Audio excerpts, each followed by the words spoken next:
assessing the laboratory landscape is also really important.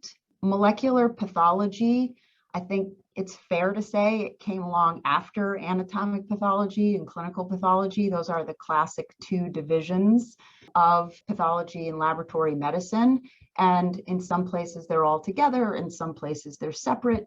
And molecular pathology came along, and I've seen it in a variety of different places. Sometimes it's tucked into anatomic pathology. Sometimes it stands on its own as its own division. And other times it's tucked into clinical pathology or laboratory medicine.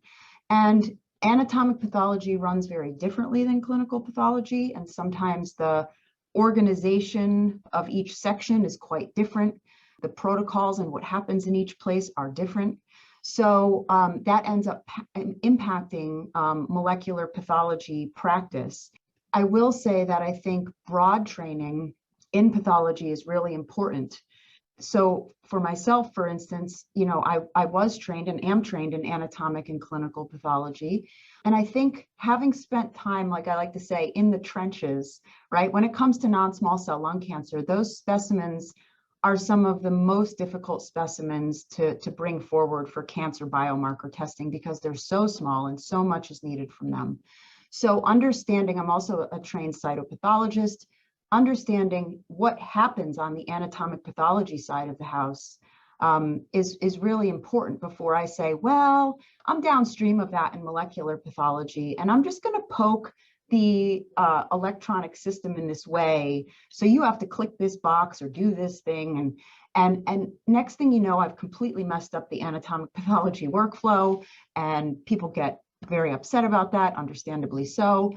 So I think it's really important to be able to really have an understanding of what are the practices on both sides of the house, and not only the medical practices, the professional practices, but what are the technical staff doing, right? Because technically they get the tissue and start touching the tissue before a pathologist really ever sees it a lot of the time for a formal morphologic assessment.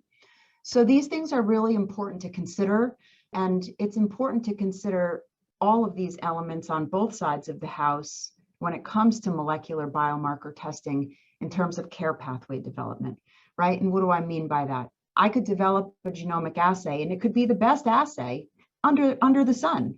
However, if I don't have the parts of getting a specimen to me successfully all set up correctly with information systems so we can communicate, and then on the back end, I have a beautiful report, but no one's going to see it because it's going to be scanned into what I call the tomb of the electronic health system and scanned media. No one will ever see that.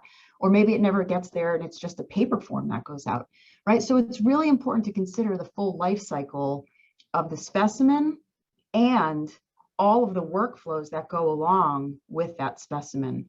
So the laboratory assessment is really important, and it differs depending on where you are.